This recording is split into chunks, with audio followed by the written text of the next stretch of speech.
Okay, so we all ready to go? Yes. Sure. It's been a while. We might have forgotten. What's happening with my life? Okay.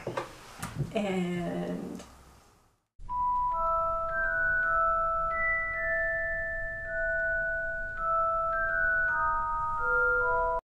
Hi everyone! Welcome to Coats and Jackets. This is Kimberly. And this is Mandy. And we're here for Wizarding World Book Club. Yay!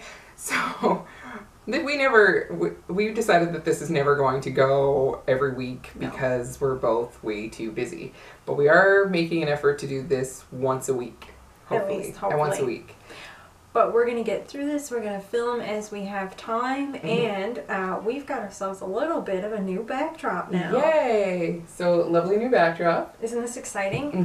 We have a couple different banners and things, including this that Kim got me for Christmas, which is platform 9 3/4. And I want to mention it now especially because this is actually going to be important to today's topic for Chamber of Secrets. It will. But yeah, we've got a new backdrop. As we get more space and we're able to set this up somewhere else, this is actually like a really nice shower curtain. Really? Oh yeah. Oh. We'll have room where we can put it up on a tension bar, maybe somewhere else, do some better lighting, and have a little more space. But so for now it's not perfect, but we've got a bit of a setup going on. I legitimately thought that this was a backdrop that you bought online. It's such a nice... No, this is a shower curtain, which I got on sale. I got it as part of a Black Friday sale from Society 6. I've ordered from them before. They do fabulous printing. Yeah, it looks great. This is, yeah, it's actually a shower curtain. They had 25% off the shower curtains and free shipping internationally, so I was like... Deal. Done. Sold.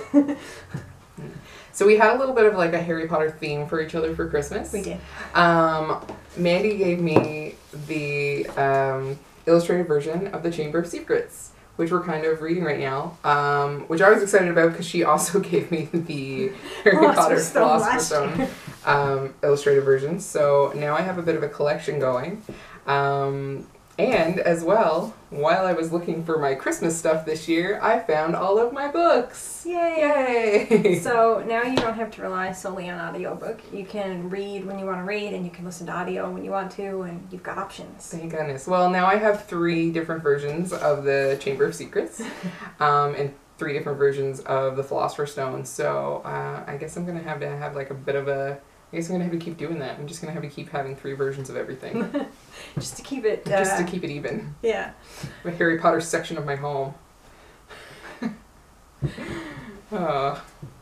So we're glad to be back doing this. Yes. Last week's, or well, I should say the last time we did this, the topic was home. Yes. And we have Twitter questions from the live Twitter discussion to wrap up. So we have been keeping up with those, despite the fact that we are several books behind now, but it doesn't matter, we're having fun. Yeah. So the first question from Twitter was, do you think the restriction of underage magic is a good thing? Yes. Absolutely. Just as I think that 10-year-olds shouldn't drive a car. More on that later. More on that later. I also don't think that they should have access to magic that they don't fully understand. They're still learning. Yeah, I mean, it's similar to letting, you wouldn't want a child to drink or drive a car or have something that really could have serious consequences. And I feel magic could have very serious consequences. I think it's good to have limitations in an age limit. Yeah, I think I look at it kind of like when you're learning to bake and cook and stuff like that. When you're very young, you kind of help your parents, but you do little things like you gather ingredients and different things and maybe mix things. And then as you get a little older and you're able to use like sharp things, they let you chop some stuff, and then you get to like using the stove, and so it's kind of like that. There's a natural progression to it, and I feel like there needs to be for safety because you're learning. I just always remember my mom used to let us, when we helped her bake, we'd get out the flour, we'd get out the sugars, but we were never allowed to touch the eggs because at a young age I broke like a dozen eggs, shattered them over the floor. So I was deemed that I was too young to help with the eggs. And then the day that I was old enough to help with eggs, it was like a big deal. Amazing. It was a big deal. But that's what I think about. But I definitely think it's a good thing that there are age restrictions on magic. Kids will be kids. You don't think of the consequences of having somebody vomit frogs. You have a really good idea that's really going to fix things. And, this is the thing we should do, but you're impulsive. And that's going to come up in this as well very soon for this next topic, because Harry and Ron are quite impulsive. So yes, this is a thing we need to keep an eye on. They don't have their voice of reason sometimes, Hermione. The next question was, why is the burrow so appealing to Harry? And we did touch on that a bit, actually, in the last one. And the reason he found that so appealing, we came to the conclusion, was because it felt so lived in and so homely. And his home was very ordered on the outside, but disordered chaos on the inside. And he never really felt like he fit. And he was always trying to be crammed somewhere where his messiness and out-of-the-wayness was not seen or visible in this perfect facade of their house. Whereas the burrow looks like a family ran through it. Yes. I think Harry always felt like he was like the ink stain on the perfect piece of parchment at Petunia's house. But at the burrow, it's just such a chaotic mess, and everything is... Harry has such disheveled hair, and he doesn't have the perfect face because he has the scar, and everybody's so warm, and the first thing he has to do when he's there is do chores because of a certain stealing of a certain car. So I just think that it's nice for him to not only have, get blamed for just everything. Like, clearly he knew that this was wrong, the thing that they did.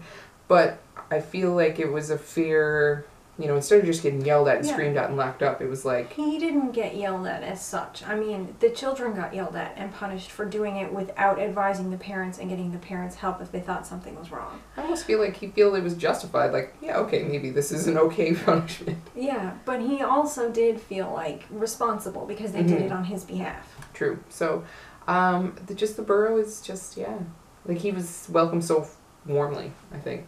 Yes, and treated very much the same as the rest of her children instantly. Yeah, exactly. He's just another child. There's no this is special Harry Potter, or this is a magic thing we need to be afraid of. It's just, you are another child here. Exactly. So I think that's why he took to the burrow so much. And the last question, and this was a good one. This is something that didn't come up the last time. Where do you think Ron feels the most at home? Definitely not Hogwarts. No, I think he's finding more of a sense of himself and his own place at Hogwarts than he was, but I don't think he really thinks of that as home yet. Definitely a second home. Where does he feel the most at home? I mean, I still think he looks at home right now. I think this changes more maybe towards Hogwarts as the books go on. But for now, I feel like he still looks at his house as home. And Hogwarts is fast becoming a second home. Like, I don't think he's all the way there yet to Hogwarts feels the most like home. Exactly. Yeah, I think that but I mean, the other thing is, for Ron, his family is so involved. Like, his family is pretty much wherever he goes. It's at home, it's at Hogwarts. So, I mean, for Ron, I almost feel like home is where his family is. Yeah. Do you know what I mean? Like, obviously his parents are at the Burrow, but when he goes to school, especially this year, even his little sister Ginny is there. So, and he's got Fred and George and Percy. Exactly. So, for Ron, home is where the family is, and Harry is part of the family. So, I almost feel like it's wherever...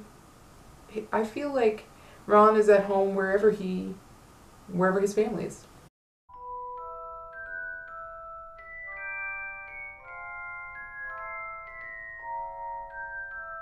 You may have noticed last time when we did this video that we didn't mention Dobby, and that was for a reason.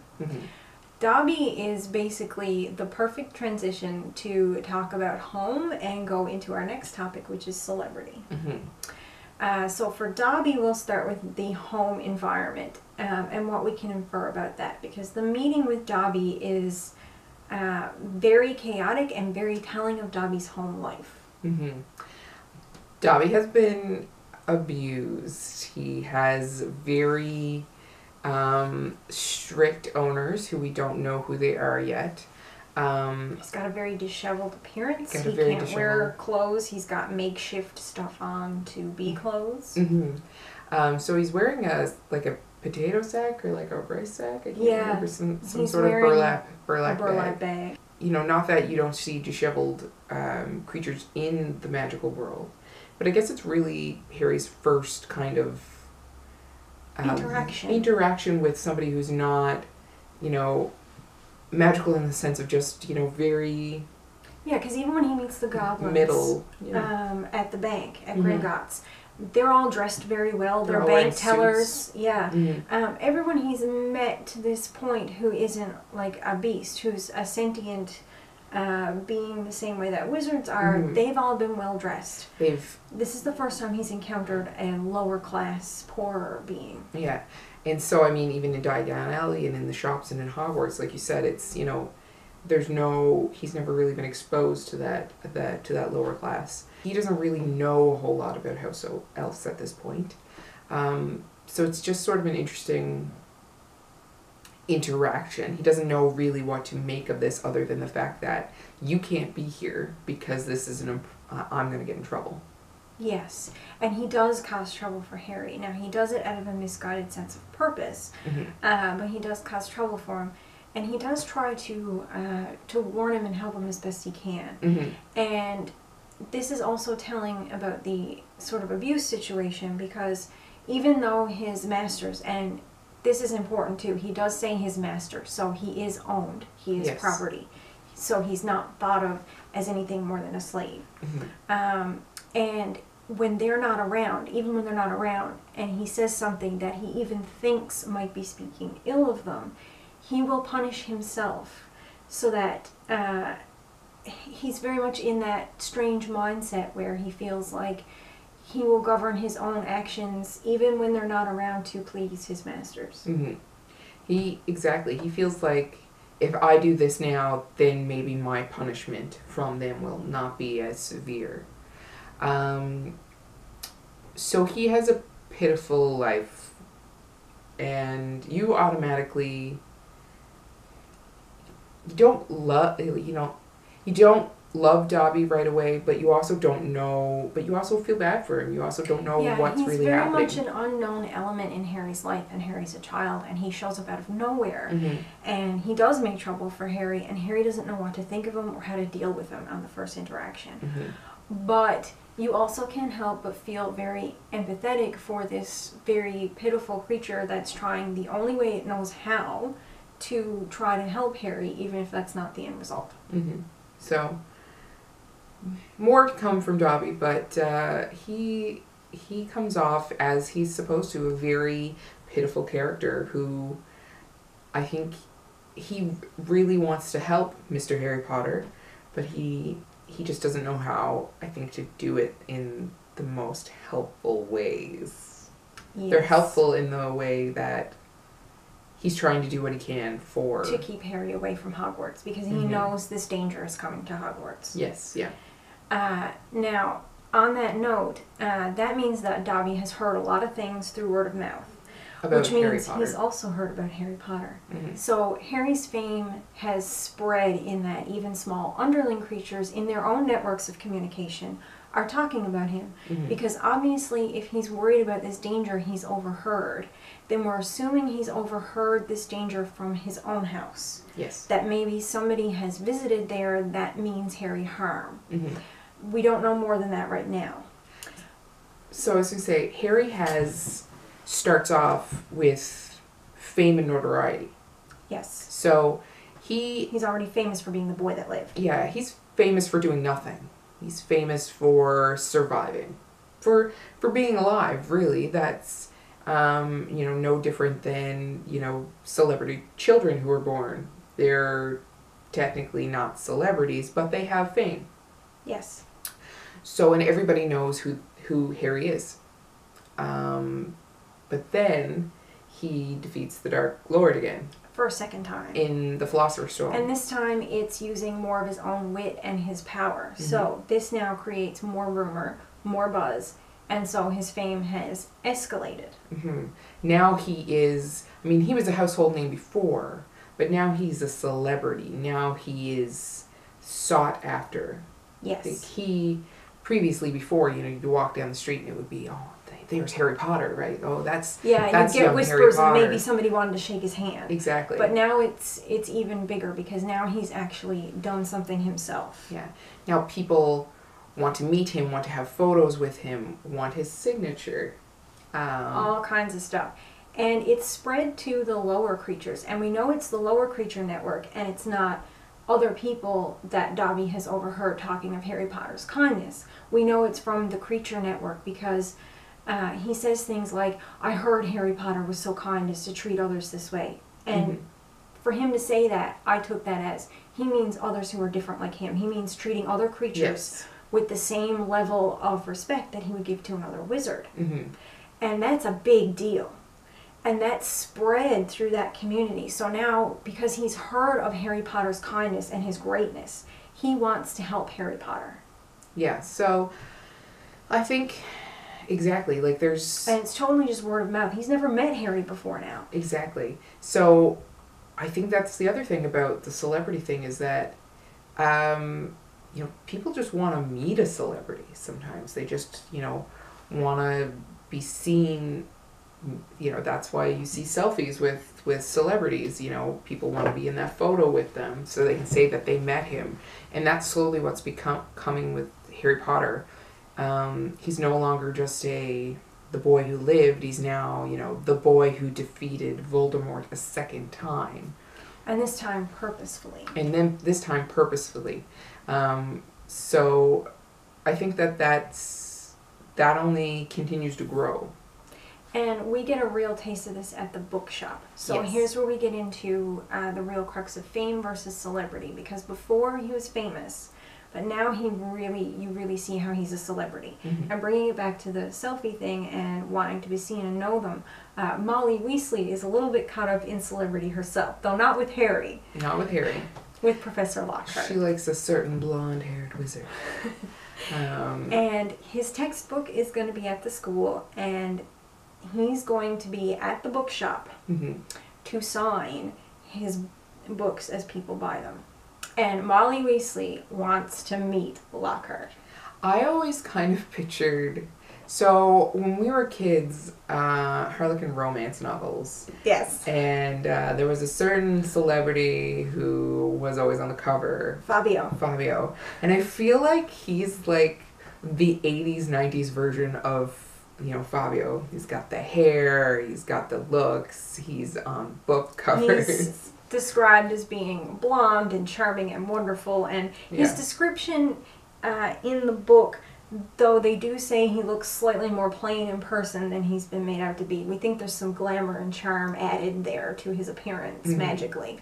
But he still very much comes off in the books a little differently than the films, in that he's, although he's very charming in the films, he seems to have a bit more of this extra panache to him in the books. He's the man that every middle-aged woman wants to meet and have the opportunity to, you know, get a little kiss on the cheek or on the hand or get his autograph. All the swoons and smiles and winks.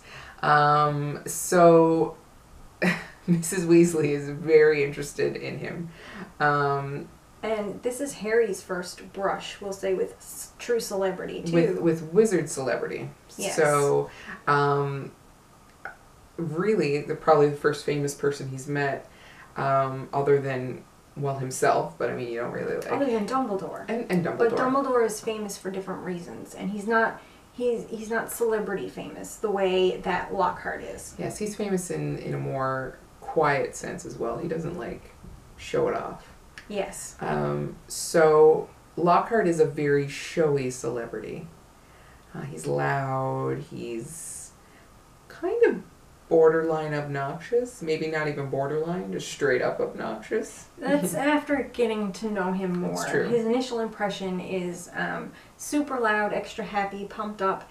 And the first thing that sort of kind of makes you distrust or not like Lockhart as much when you first meet him is that he instantly wants something from Harry. He recognizes that Harry is now a celebrity. He recognizes that Harry will help him sell books if there's a photo of them together. And Harry will make him more popular by association. Yeah. So he's instantly already marketing and trying to piggyback off of Harry's newfound celebrity. Mm-hmm. All about that spin, right? You gotta have those... That's why pop artists do well, not, and also because they sing well together, but that's why they do duets, and that's why they have, you know, songs featuring so-and-so, because it's good for both of their careers. He doesn't know how to deal with it because he's never had it. He doesn't look at himself as a celebrity. So with Lockhart, I feel like it was sort of like a blindsided thing. He ends up getting gifted these books, these very expensive books. These very expensive books that he could have bought himself. Exactly. So then he does something nice that doesn't get picked up by the papers, that nobody knows about, and he says, here, Ginny, you can have these books. I'll get my own copies. Yes. Because the Weasleys are not, you know, they're probably poor on the poorer side. They're not a well-off wizarding family. And not only that, almost the entire course load are books by Lockheart. Yes. There are a lot of books by him that the students need on the course list. And they're required to buy 5 sets? Yeah, and they're very expensive books individually. And to buy that many for that many kids is a bit much to ask. And I think after staying there, Harry had a real appreciation for that. Mm-hmm. And he has, you know, a lot of money in his vault. And he doesn't need it. So he felt fine with, you know, you take that copy and I'll buy my own. I think he felt kind of uncomfortable with the fact, too, that I don't deserve these. Yes, he felt very uncomfortable that this expensive gift was thrust upon him, especially when he knew there were more deserving people. Mm-hmm. So, due to Dobby doing some mischief, which they don't know yet what happened, Ron and Harry smash into the platform at 9 3/4. Yes, they're trying to go to school. They've just bought their books. They're on their way. Ginny made it through no problem. The twins went. Harry and Ron went to make the dash together to go through the platform, and no, and they basically ran into a brick wall. This kind of left them with the fact that, oh no, we have missed the train. We're not going to get to go to Hogwarts. We're in trouble now. They panic. They don't know what to do. So Ron comes up with the brilliant idea to do the thing that he just got in trouble for: take the car. Take the car. Obviously, it was wrong the first time, but it won't be wrong the second time. I really had problems with the logic of this, especially since it's going to leave their parents stranded at the train station. Stranded at the train station. I know they can probably apparate or use the flu system, and there are other ways to get there, but still, they took the car that their parents brought to drive in, and didn't think about how their parents were going to get home. Back to how 10-year-olds should have restrictions to magic. This is pretty much the reason why. Why wouldn't you just wait for an adult to notice you were missing? Obviously, Ron's parents are going to come back for them. Obviously, they're going to realize the mistake and get them to Hogwarts. Yeah. Or even if they go wait by the car, his parents are going to come back. And, why are you guys still here? Well, we couldn't get through the platform, so I'm sure that there is an alternate, people have to be able to, leave Hogwarts and come back. If people have to miss the train. Yeah. That can't be the only mode to get there. The only mode to get to Hogwarts. So, they have this brilliant idea to take the car.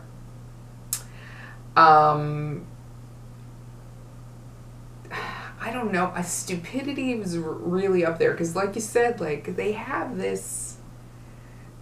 They legitimately just wait for an adult. Yeah, it was super stupid. It was heat of the moment. I guess they're technically 12 at this point. Yeah, they didn't know what to do, and they just sort of went, I know, we'll take this and we'll get there on time and then we won't be late. And they didn't really think it through past that. Yes. So they don't have a driver's license and now they're operating magic. In a vehicle that's technically not supposed to be magic. In a legal vehicle. And it's supposed to have certain protections so muggles don't see it. But of course it's an older vehicle, and because they're flying it instead of driving it because they can't drive, the invisibility on it shorts out, and they're like, oh crap, now everyone can see our flying car. So when you're reading this as a teenager or as a child, you're like, yeah, that sounds like a great idea. As an adult, you're like, what is wrong with you? No! Just no, this is wrong. Yeah, as a kid, I could see how they made the leap, although I didn't think it was great. I could see how they did it. Now that I'm older, it's like, how did I ever see how they could make that leap like they weren't going to get there? Why? Why did I forgive this? This does not make any sense. So, long story short, they steal a car, and thinking that there would be no repercussions, or that the fact that they get to Hogwarts, they wouldn't get in trouble. Not to mention, when they get there, speaking of famous things, there's a very famous, very old, well-respected tree on the grounds of Hogwarts. The Whomping Willow. And as we learn, most things are somewhat sentient or magical and therefore respected in a way that they aren't in our world. It's called the Whomping Willow for a reason. Yeah, it's an attack tree. Yeah, so... It keeps people out of the forest. Yeah, so they got smacked out of the air by a Whomping Willow.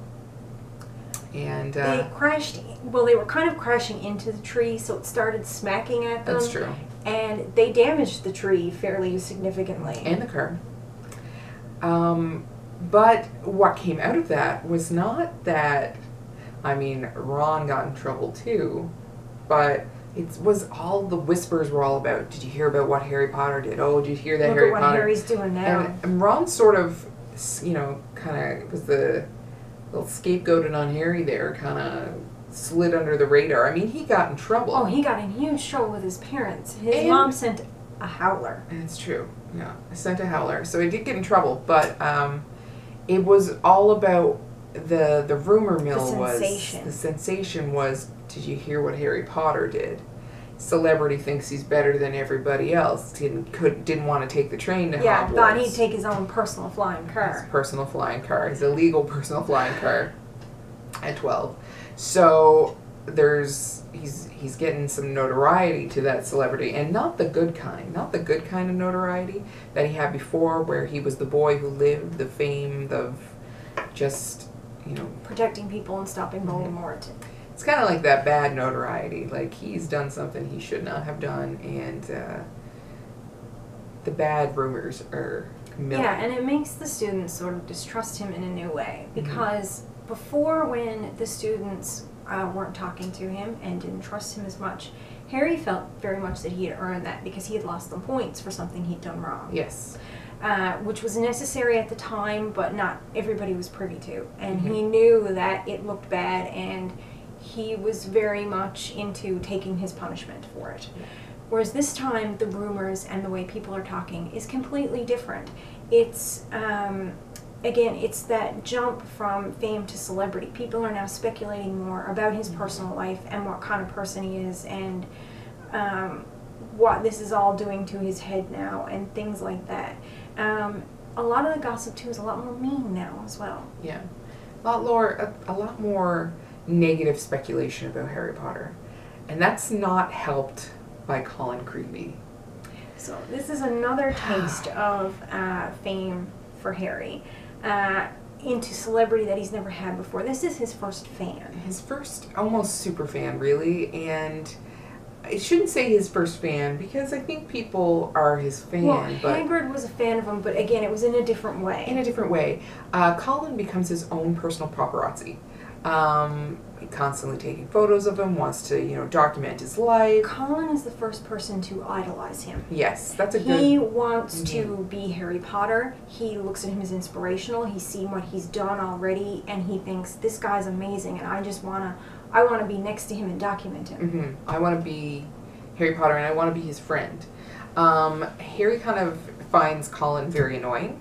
I think because Colin is very invasive to his life, but Colin with Lockhart, because Lockhart sees the things that Harry is doing and sees what Colin is doing, and has forces it to the forefront, becomes more He really pushes celebrity onto Harry. Pushes the celebrity onto Harry. Got your own photographer, eh? Yeah, and he spins the whole tree incident. So Harry really doesn't know how to deal with this. He doesn't have the experience with this. He has always blended into the background as much as he could when he was living at home.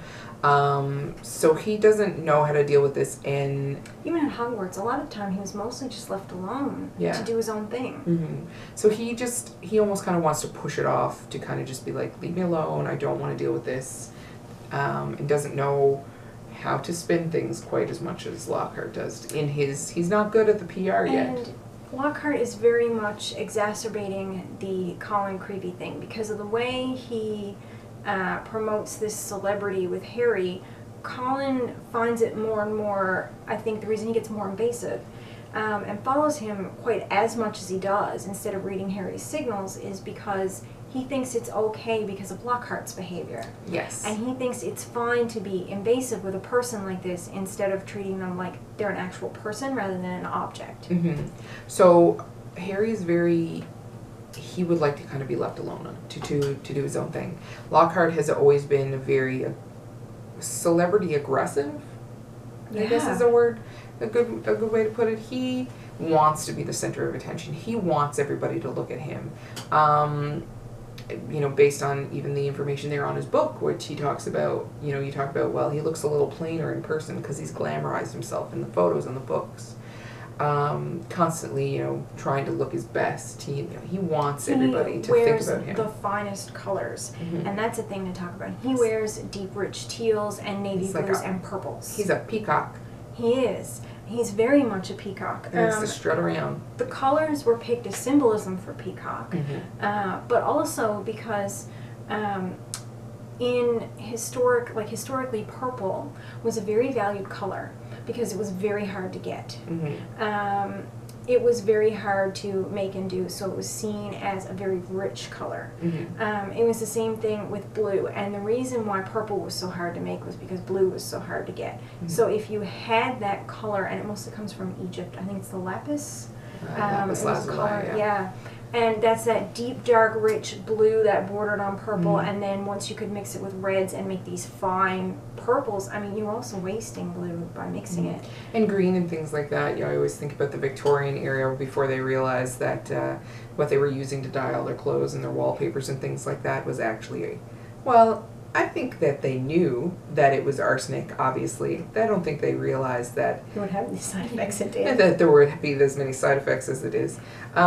So these things are very telling of Lockhart's character. Mm-hmm. And we're going to come back to the arsenic connection and Lockhart's character later. Yeah. Near the end of the book. Mm-hmm. So I think that Lockhart's brand of celebrity is just so... He wants that so much. He's a marketing powerhouse. Yes, yeah. You should have got him. If he wasn't a writer, he would be like a wizarding PR master.